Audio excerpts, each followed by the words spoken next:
السلام علیکم ایوریون، امید کرتی ہوں آپ لوگ سب ٹھیک ہوں گے اور خیر و عافیت سے ہوں گے۔ آج میں آپ لوگوں کے ساتھ ایک بہت ہی دکھی کہانی شیئر کرنے والی ہوں۔ اپنی دکھی اس لیے کیونکہ میں نے کبھی ایسی چیزیں ایکسپیرینس نہیں کی تھی اور مجھے نہیں لگتا تھا کہ ایسے لوگ بھی دنیا میں پائے جاتے ہیں، لیکن ہماری دنیا میں بہت سارے فراڈیا لوگ بھی ہیں، اسپیشلی ان پاکستان کہہ سکتے ہیں، کیونکہ یہاں پہ نہیں دیکھتے کہ کون کیسا ہے، نہیں پتہ ہوتا کہ یار کوئی سفر میں ہے۔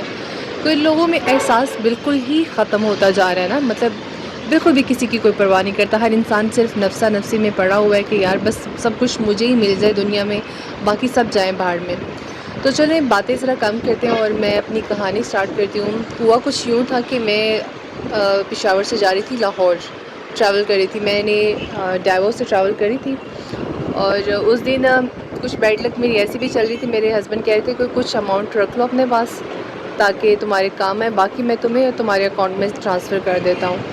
تو میں نے ان کو ایسے ہی بول دیا کہ کوئی بات نہیں، مجھے پھر ATM جانا پڑے گا، تو آپ ایسا کریں سارے پیسے مجھے دے دیں۔ انہوں نے تقریباً 20 سے 25 ہزار روپے مجھے کیش میں دے دیا نا، کہ چلو یہ لو تمہارے پاس، راستے میں بھی کام آئے گا اور وہاں پہ جب تم اسٹے کرو گی تو وہاں پہ بھی تمہارے کام آ جائے گا۔ میں نے کہا چلیں ٹھیک ہے۔ تو خیریت سے انہوں نے خیر آباد کہا، اللہ حافظ کا، خیریت سے ہم لوگوں نے اپنا سفر شروع کیا۔ میرے ساتھ میری چھوٹی سی بیٹی تھی فاطمہ، تقریباً 4 مہینے کی تھی اس ٹائم پہ، تو وہ بھی میرے ساتھ، تو میرے پاس کافی زیادہ سامان بھی تھا۔ خیر وہ میں نے کارگو کروا دیا تھا۔ میرے پاس اوپر 2 بیگ تھے، جو کہ میرے پاس اس میں ایک بچی کے کپڑے تھے اور سیکنڈ ایک میرا ہینڈ بیگ تھا۔ اب جی ہمارا سفر سٹارٹ ہوا ہے۔ ہم لوگ راستے میں، میں سو گئی، میرے پاس کچھ کھانے کی چیزیں تھیں، لیکن ایسے میرے نا جب ہم لوگ پہنچے بھیرا تو میرا ایسے چائے پینے کو بہت زیادہ دل کیا نا، میں نے کہا چلو جا کے چائے پیتی ہوں، ابھی ویسے بھی بیٹھ کے تھک گئی ہوں، تھوڑا سا واک بھی ہو جائے گا۔ اور پھر میں جیسے ہی نیچے اتری ہوں، میں بھیرا سروس ایریا میں گئی ہوں، تو وہاں پہ میں جیسے گئی ہوں، میں نے ان سے ایک کپ چائے کا مانگا ہے نا، تو انہوں نے سنگل کپ میں مجھے چائے دے دی ہے۔ تو وہاں پہ کیش کاؤنٹر پہ جو لڑکے کھڑے ہیں، تقریباً 2 سے 3 لڑکے کھڑے ہوئے ہیں۔ اب انہوں نے کیا کیا جی، انہوں نے ایسا کیا کہ انہوں نے کہا کہ آپ کے پاس پیسے ہیں؟ مطلب میں نے کہا جی ہیں۔ تو انہوں نے کہا تھا ہمارے پاس یہ کھلے پیسے ہیں نا، تقریباً 10 کے کچھ نوٹ تھے اور 100 کے تھے، تو وہ کہہ رہے تھے کہ ہم یہ کسی کو ہمیں نا بندے ہوئے پیسے چاہیے، مطلب 1000 کے یا 5000 کے نوٹ چاہیے۔ تو پہلے تو میں نے انکار کر دیا، پھر پتہ نہیں ایسے میرے کیا دل میں سوچی کہ میں نے کہا کہ چلو یار ہیں تو صحیح، چلو ان کے کام آ جائیں گے تو میرے پاس بھی کھلے ہوئے پیسے ہو جائیں گے۔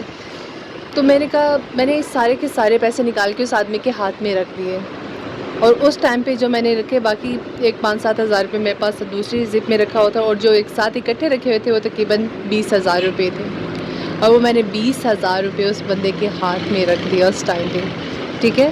اور اس انسان نے بھی کیا کیا، اس نے جیسے ہی میری طرف دیکھا، اس کے پاس بچی بھی ہے، بیگ بھی ہے اور ہاتھ میں چائے بھی ہے، پھر گرم چائے۔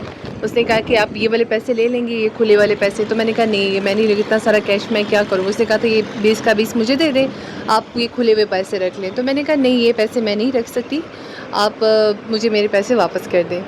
اس سے بس ایک مرتبہ کاؤنٹ کیا میرے سامنے، اور کاؤنٹ کر کے اس نے فولڈ کر کے وہ پیسے مجھے پکڑا دیے، اور میں نے بھی ویسے کے ویسے پیسے اپنے ہاتھ میں رکھے، لیکن میں نے کاؤنٹ نہیں کیے دوبارہ، ٹھیک ہے۔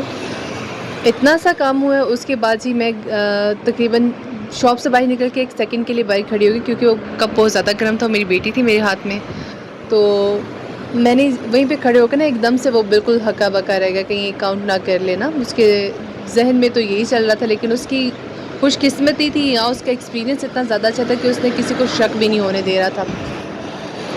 تو میں نے صرف ایک کپ مانگا، اس نے مجھے اندر آنے کے لیے بھی اس نے جلدی سے لڑکے کو بھجوایا، اس نے کہا کہ یہ نا آپ اس کو کپ دے دیں، ڈبل کر کے دے دیں۔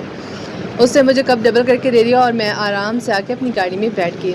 گاڑی میں آ کے میں نے کاؤنٹ کیا، لیکن مجھے سمجھ نہیں آئی کہ وہ پیسے پورے تھے یا نہیں تھے۔ اپنی طرف سے میں نے وہ پیسے پورے کر کے اپنے بیگ میں رکھ لیے، اور پھر ہم لوگ وہاں سے روانہ ہو گئے۔ میں تقریباً رات کو پہنچی ہوں گھر میں، کیونکہ اس کے بعد بھی میں نے پیسے نہ تو نکالے ہیں، جو میرے الگ سے پیسے رکھے ہوئے تھے، جو میں نے ٹریولنگ کے لیے فیئر کے لیے رکھے ہوئے تھے آگے گھر جانے کے لیے، صرف وہ پیسے جو میں نے دوسری زپ میں رکھے ہوئے تھے، میں نے وہاں سے پیسے نکال کے صرف وہ یوز کیے تھے۔ میں نے اسپیشل گاڑی بک کروائی، میں لوکل گاڑی میں بھی ٹریول نہیں کیا، تقریباً 5,000 کی میں نے اسپیشل گاڑی کروائی، پھر وہ مجھے گھر تک ڈراپ کر کے گئی تھی۔ تو جیسے بس میں گھر میں آ کے رات کو سوئی ہوں، صبح 7 بجے کے قریب میں اٹھی ہوں، اور میں نے اٹھتے ہی پتہ نہیں اپنا پرس چیک کر لیا، پتہ نہیں کیوں، کیا کام کر رہی تھی؟ میں کہہ رہی تھی کہ مجھے کچھ منگوانا تھا، ابو بازار جا رہے تھے تو میں نے کچھ منگوانا تھا بابا سے. پیسے دیکھ رہی ہوں، میں نے کہا شاید ماما نے نہ نکال لیا، مجھے پیسے نہیں مل رہے. میں نے اپنا پورا پرس چیک کر لیا، مجھے نہیں مل رہے. میں بڑی پریشان ہو گئی. پھر جیسے ہی میں اٹھی صبح اٹھ کے باقی گھر والوں سے ملی، میری ماما سے ایسے پوچھا کہ ماما میرے بیگ سے پیسے آپ نے تو نہیں نکالے؟ تو ماما کہہ رہی تھی میں نے بیٹا آپ کے بیگ سے پیسے لے کے کیا کرنے ہیں، اور تمہارے کمرے میں بھی کوئی نہیں آیا تو تمہارے پیسے کوئی کیوں نکالے گا. تو میں بہت زیادہ پریشان ہوگی. تو پھر اسی ٹائم پہ مجھے اس چیز کا کلک کیا کہ جو بیرا سروس میں میرے ساتھ جو ہوا ہے نا، میرے پیسے وہیں پہ غائب ہو چکے ہیں. کیونکہ سوچنے والی بات ہے کہ ایک اتنے بڑے سروس ایریا میں بیٹھے ہوئے جو ریسٹورینٹ چلا رہا ہے اس کو ان پیسوں کی کیا ضرورت پڑی. اور ان کی تو ہر ٹائم ڈیلنگ رہتی ہے کسٹمرز کے ساتھ. ان کو تو ان پیسوں کی زیادہ ضرورت ہوتی ہے، کھلے ہوئے پیسوں کی، کیونکہ چینج ان کو ہونا چاہیے. کسی کے پاس اگر بندے میں پیسے ہیں تو وہ ان کو ایزیلی چینج کر کے دے سکے.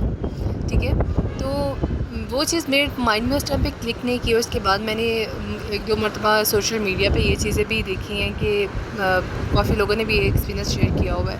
لیکن میرا یہ ہے ضرور کہ میں انشاءاللہ جب دوبارہ کبھی جاؤں گی نا، ٹریول کروں گی، تو میں لازمی اس والے کو جاؤں گی کیفے پہ اور جا کے لازمی اس سے یہ بات کروں گی. اور میں پوچھوں گی بھی کہ بھائی آپ لوگوں کا یہ ساری چیزیں کیوں، کیونکہ جب تک ہم کسی سے بات نہیں کریں گے، کچھ نہیں کریں گے، تو اس چیز پہ ایکشن نہیں لیا جاتا. ڈیفینیٹلی اگر میں ایک بندے کو بولوں گی نا، وہاں پہ 10 لوگ کھڑے ہو کے سنیں گے کہ یار یہ لوگ یہ باتیں یہ چیزیں کرتے ہیں.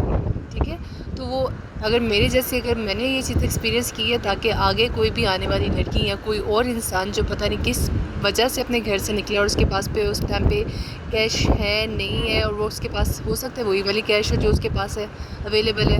آپ نے تو اپنے فراڈ سے اس کی ساری رقم اڑا لی، لیکن وہ اس نے پتہ نہیں کیسے اپنی محنت سے کمائی ہوگی. ضروری نہیں کہ ہر انسان امیر ہو، ہر کوئی انسان کام والے بھی ہوتے ہیں. بہت سارے ایسے مسافر ہوتے ہیں جن کے پاس صرف ان کی وہی جمع پونجی ہوتی ہے جو لے کے وہ اپنے گھر جا رہے ہوتے ہیں. لیکن ایسے لوگوں کو کوئی فرق نہیں پڑتا کسی کے بھی کاموں سے، کسی کی بھی چیز سے، کہ یار ہمیں یہ کام نہیں کرنا چاہیے، اس سے کسی انسان کو نقصان ہو سکتا ہے. وہ انسان پتہ نہیں کتنا ڈس اپوائنٹ ہوگا اس چیز سے کہ یار میں نے اتنی محنت سے جو میں نے پیسے کمائے ہیں کہ وہ میرے پیسے کہاں چلے گئے ہیں، کہ وہ سارا ٹائم اس کو ڈھونڈتا ہی رہ جائے. اور آپ کی اس فراڈ کے چکر میں وہ بیچارہ اپنی ساری کی ساری چیزیں ختم کر دیں اور لوگوں کا ٹرسٹ بالکل ختم ہو جائے. ایسے ہی فراڈ لوگوں کی وجہ سے کوئی بھی انسان آج کے دور میں کسی کے اوپر ٹرسٹ نہیں کرتا. اللہ کے بہت اچھے لوگ بھی ہیں اس دنیا میں جو بھلائی کا کام کرتے، ایک دوسرے کے کام آتے ہیں. لیکن جہاں پہ ایسے لوگ پائے جاتے ہیں، میرے خیال میں ہمیں دوسروں کو برا بھلا کہنے سے بہتر ہے کہ ہم پہلے خود کو اچھا کریں، اپنے اندر جو چیزیں خراب ہیں ان کو صحیح کرنے کی کوشش کریں. ہوپ سو کہ آپ کو آج کا یہ میرا میسیج پسند آئے گا. Thank you.